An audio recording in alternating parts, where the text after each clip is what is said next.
What if the biggest royal mystery was never the interviews, never the headlines, but a little girl's name that allegedly carried more unanswered questions than anyone inside the palace wanted to discuss? Because one royal investigator didn't simply challenge a public narrative, he followed a trail that, according to his documented work, led somewhere much deeper. And once he started connecting the dots, the silence that followed became almost as loud as the accusations themselves. Nothing else would invade their own privacy every hour of the day.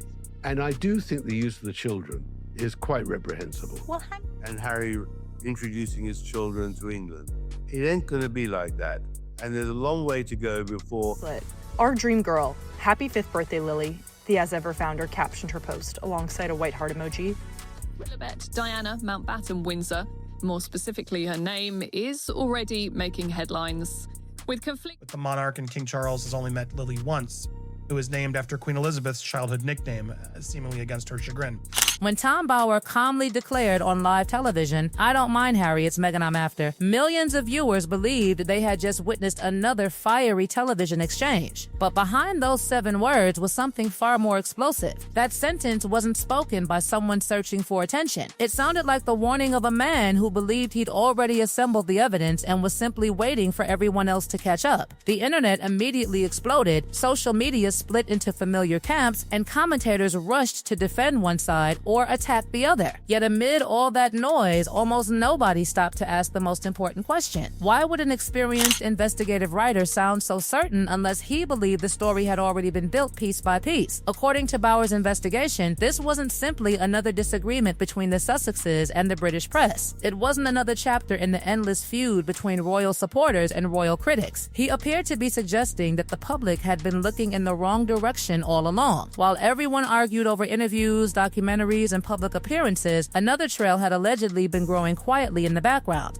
A trail filled with dates, decisions, contradictions, and moments that, when viewed separately, appeared harmless, but when placed together, seemed to form an entirely different picture. Before understanding why his comments created such panic, it's important to understand something about the people Tom Bower has investigated throughout his career. His targets have rarely been powerless individuals. Again and again, his books have focused on people surrounded by enormous wealth, political influence, elite legal teams, and media connections capable of crushing ordinary criticism before it ever reached the public. Yet time after time, those resources reportedly failed to stop his investigations from reaching readers. Robert Maxwell is often cited as one of those examples. An enormously powerful media figure, he allegedly responded not by ignoring Bower's work, but by launching an aggressive campaign against the journalist himself. Reports surrounding those years describe legal pressure, personal intimidation, publishing battles, and extraordinary attempts to stop damaging information from reaching the public. Yet instead of making the story disappear, every move appeared to draw even more attention toward it. The same pattern reportedly repeated itself with other influential figures. Richard Branson challenged Bower in court after disagreeing with his portrayal, believing legal action would protect his reputation. Instead, the dispute itself became another headline, placing even greater public attention on the allegations surrounding his image. Conrad Black, another enormously influential publisher, also found himself facing investigations that eventually reached far beyond newspaper columns. More than 30 years since the media baron Robert Maxwell fell to his death off the back of his yacht,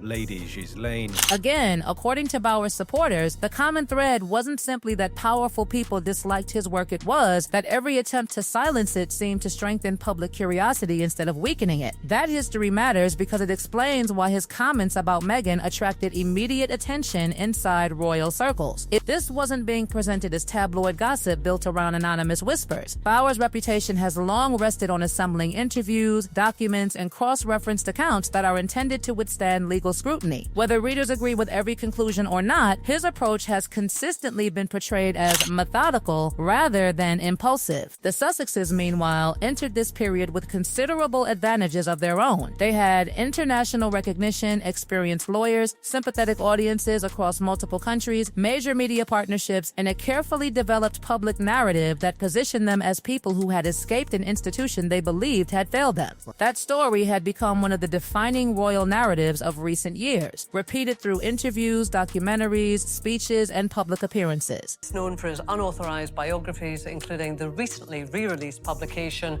about one of Britain's most controversial. But according to Bauer's investigation, another narrative was quietly taking shape beneath the surface. By October 31st, 2022, when Tom Bauer appeared on Good Morning Britain, his research was reportedly already complete. He wasn't speaking as someone still collecting evidence. He spoke like someone who believed the evidence had already been verified. The television hosts challenged him repeatedly, expecting hesitation or uncertainty. Instead, he calmly referenced what he described as 17 separate inaccuracies connected to the Oprah interview, not vague criticisms, not emotional opinions. 17 specific claims that he asserted were backed by extensive sourcing. That confidence changed the atmosphere instantly. Millions of viewers focused on the dramatic quote, but those paying closer attention noticed something else entirely. Bauer never appeared interested in winning a television debate. It almost felt as though the interview itself was only serving as an introduction to something much larger already waiting behind the scenes.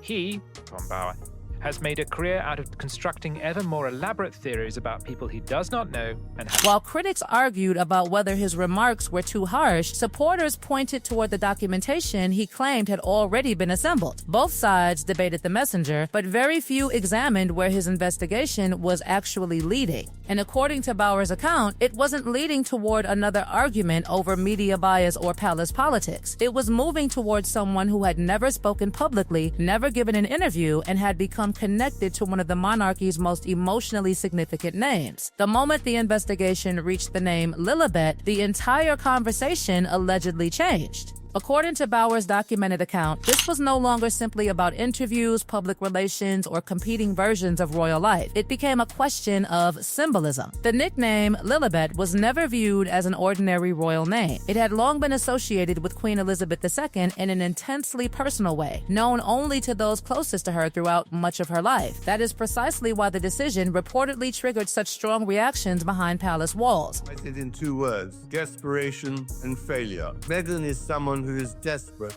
for fame. She's desperate. While the public saw a touching tribute, others reportedly questioned whether something far more strategic was taking place. The discussion intensified after conflicting public accounts emerged over whether the late queen had actually been asked for permission before the name was announced. One side insisted she had been consulted. Another maintained she had merely been informed. Those opposing versions refused to disappear, and according to Bauer's reporting, contradictions like these became pieces of a much larger puzzle rather than isolated disagreements. From there, the timeline only became more intriguing. Harry and Meghan had spent many months publicly describing their difficult relationship with the institution, explaining why they stepped away and presenting themselves as determined to build a new life outside the monarchy. Yet critics highlighted what they saw as an obvious contradiction. Even while distancing themselves from royal life, some of their most significant public decisions continued to revolve around royal connections. To supporters, these choices reflected family affection despite personal disagreements. To critics, they suggested a carefully managed balance, remaining emotionally connected to the crown while publicly criticizing the institution itself. According to Bauer's investigation, this recurring pattern became impossible to ignore once every decision was placed in chronological order. The Platinum Jubilee became another moment that attracted enormous attention. Officially, it represented a family reunion during one of the biggest royal celebrations in modern history. Images of Lilibet reportedly meeting Queen Elizabeth II quickly spread across international media, creating headlines around the world. On the surface, they appeared warm and deeply personal, but according to accounts cited in the investigation, some palace insiders allegedly viewed the timing differently. Instead of seeing a spontaneous family gathering, they reportedly described it as an exceptionally calculated appearance during the single most watched royal event of the decade. When the Queen passed away only months later, those photographs unexpectedly became part of history, forever preserving one of the final family moments involving the monarch. Whether anyone could have predicted that outcome remains unknowable, but the images themselves immediately gained extraordinary historical significance. Then, another development shifted public attention once again. Following King Charles's accession, Archie and Lilibet became entitled to prince and princess titles under existing royal rules. According to Bauer's interpretation, the response raised fresh questions. Previous public debates surrounding titles had been loud, emotional, and highly visible. Yet when those titles became available automatically through succession, the reaction appeared noticeably quieter. For observers already questioning earlier decisions, this silence was interpreted as another example of an emerging pattern rather than an isolated coincidence. Supporters naturally disagreed with that conclusion, but critics argued that the contrast between earlier complaints and later acceptance deserved closer examination. The California christening became another chapter in that same debate, conducted privately, away from Britain, without senior working royals or traditional royal ceremony. It reflected the couple's preference for a personal family occasion. On its own, such a decision would hardly attract international controversy. Families make private choices every day.